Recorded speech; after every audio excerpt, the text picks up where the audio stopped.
Shiko, aty ka një frym, nuk është se po e krijon Saliani, po është një frym dhe Saliani po përpiqet ta mbajë gjallë. Sigurisht ka një gjë, Berisha gjatë kësaj kohe është përpikur ta shuajë frymën e Saliani me disa mënyra. Një prej atyre është duke e diskualifikuar, pra duke e përjashtuar atë dhe duke e sulmuar dhe duke kërcënuar ata që shkojnë pas tij. Berisha haptas ka përcjell mesazhe kërcënuese ndaj kujdo që shkon pas Salianit. E ka quajtur bashkëpunëtor të Ramës, bashkëpunëtor me bandat e tjerë dhe kushdo që shkon brapa atij është gjithashtu bashkëpunëtor me bandat dhe bashkëpunëtor me Ramën. Dhe me këtë ai ka dashur të fik gjithë njerëzit të cilët mund i sheh si potencial për shkuar mbas atij.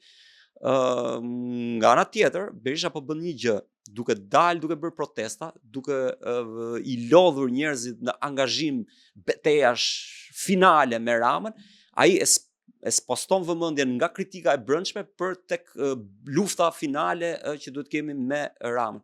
Dhe kjo është mekanizëm i njohur. Gjithmonë luftrat me kundërshtarin, pra në masën më të madhe, studiues të politikës dhe sociologjisë i thonë këto që në një masë shumë të madhe, beteja me kundërshtarin jashtë grupit tënd, pra jashtë organizatës tënde, nuk ka për qëllim të mund kundërshtarin jashtë organizate, por ka për qëllim të mund kundërshtarin e brendshëm brenda organizate.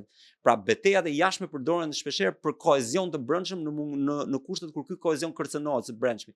Dhe në këtë po të shohësh, demokratët gjatë gjithë kësaj kohe kanë fokus që do ta rrëzojmë si do ta rrëzojmë, i kërkojnë Berishën dhe shfokusohet totalisht vëmendja nga nevoja për një kritikë brendshme. Dhe me sa duket ky do ta vazhdojë të paktën këtë deri në zgjedhjet brenda partisë.